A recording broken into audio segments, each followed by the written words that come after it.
If you saw the UT Sports section on Monday, big story. The Aztecs athletic director, the headline, San Diego State Athletics celebrates a banner year under Jim Sterk. And the AD, Jim Sterk, is nice enough to join us on Extra Sports 1360. Jim, great to have you on the show. How's your week going so far?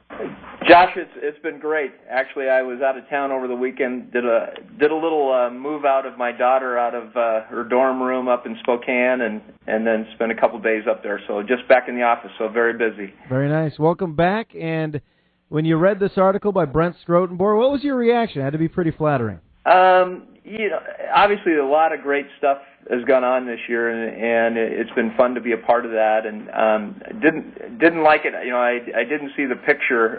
It was way too big and too close, and a faraway lens would have been a lot better for a lot of people opening up their sports page yesterday or Monday. But Jim, I saw what you said. Someone asked you, what do you think? Why do you think you could be the guy to kind of turn things around here at San Diego State? And you said, I just have a good hunch. Is that the case? You just had a good hunch and you took the job? Yeah, I actually, I had done my homework, and I felt good about where this program was. Obviously, it has room to grow, and last year when I came, I said it was a sleeping giant, and I didn't really know people had, thought of it that way, and I really did and do feel that we've made great progress this year, and a lot of good things have happened, but we have a bright future too, and so I'm excited to be a part of it.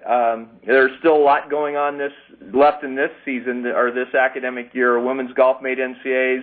Men's golf are heading to the NCAA tournament. Women's softball, they were just heading out today for their fourth straight appearance in the NCAA, and track and field we'll have some participants as Mountain West Conference champions, and then we host baseball tournament, Mountain West Conference tournament next week. And even though baseball has been kind of down this year, they've been a young group, and they're coming on. So you win the tournament, you can go. There you go. Jim Sterk is with us, the San Diego State athletic director. And Jim, I do know how this university was described, and you say sleeping giant, but some people said, it's in bad shape. It's in bad condition right now. However, when I read this article, Brent's right. We've had a bowl game victory. We've had Sweet 16s for the men and women. The budget has increased. Has the job gone a little bit more smoothly than you anticipated? Well, it was, difficult. The first 6 months when I came, we were dealing with budget deficits, and actually, with the coaching transition of the previous one before Brady, it was up to $3.3 million, and so it was. I felt like I was being sucked down a black hole that way, but really once the academic year started and the students were back. And that's what's neat about college. You bring back a fresh group, a new group every year, and they're starting, and it really started to click. And obviously, it was very important and made a major statement when Ron Fowler made his $5 million commitment to the athletics program here, and it was based on he saw the same things I was trying to articulate, that there's a lot of good going on, and it could be very great, and so he was supportive and wanted others to step in and help too. Jim, when a coach comes into town and he's recruiting differently and coaching differently, you can tell what the difference is if the team has success. If a basketball coach is doing things differently, you can tell why the team is having success. But what is it that the athletic director does? I don't think enough fans really know that changes the culture of an athletic department, that makes a team better, that makes a program better university-wide. Well, as I came in, I had 5 areas of focus that have focused my attention and our staff, our administrative staff and coaches, and that's number one, that you provide a great student-athlete experience. So that's at the core of what we do, and that's the academic, making sure that they can achieve their goals academically and graduate with a degree that'll serve them the rest of their life. That you have a great athletic experience, and that means from coaching to facilities to support staff, all of those things, and then growing them as a person, so that they come in as 18-year-olds and they leave here as young adults, and so that is at the core of what we do, and I just stress that from the start with our staff, and it's not anything new, but just trying to make sure that they focus on what our mission is, and then looking at facilities. The personnel side, the development of resources, making sure there's enough money to be able to do everything you want to do, and then the political side of being an athletics department in higher ed, some faculty don't like that. I claim it's the sweatiest of the liberal arts, that we have a lot of learning labs over here, and kids get a lot of great education participating in athletics. So we're the one that, does that with the student athletes, but then also bond the community and the alumni and everyone around the program. Hey, Jim, about an hour ago, Tony Gwynn was on the show, and Tony realizes he's been struggling. He knows he hasn't gotten the job done, but he also knows that he has the trust and the confidence from his employer. Are you guys in talks right now for a new deal with Tony Gwynn, a little extension?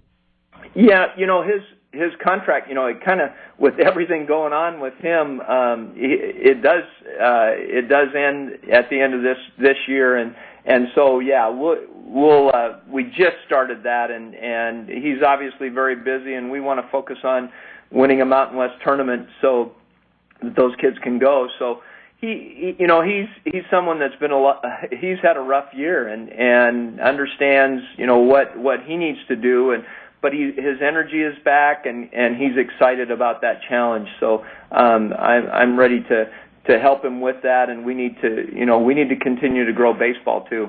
Jim, with the stadium situation going on with the Chargers, we all connect the dots and realize that if the Chargers are not here and they make a move to L.A., what are they going to do with the Q? If they don't have the Q for football, will they tear it down? If they tear it down, where do the Aztecs play? Is that something that you guys as a university, are you kind of in the ear of the Spanos family? Are you following this thing closely? What's your temperature as far as following the stadium situation? Well, for us, we're the Chargers will do what they whatever they decide to do, and we won't be a part of that decision. However, we need to be proactive and plan and make sure we have options. And what the biggest, the one is the status quo. It's not like the queue will go away. It's there. It's owned by the city. We're a renter. The Chargers are a tenant there. We have an agreement that would extend our deal. If the Chargers ever left, we would have 5 more years at least, and then it doesn't necessarily disappear right away after 5 years either. So we would have to see what the city wanted to do. We would go into intense planning, but we want to make sure there are options.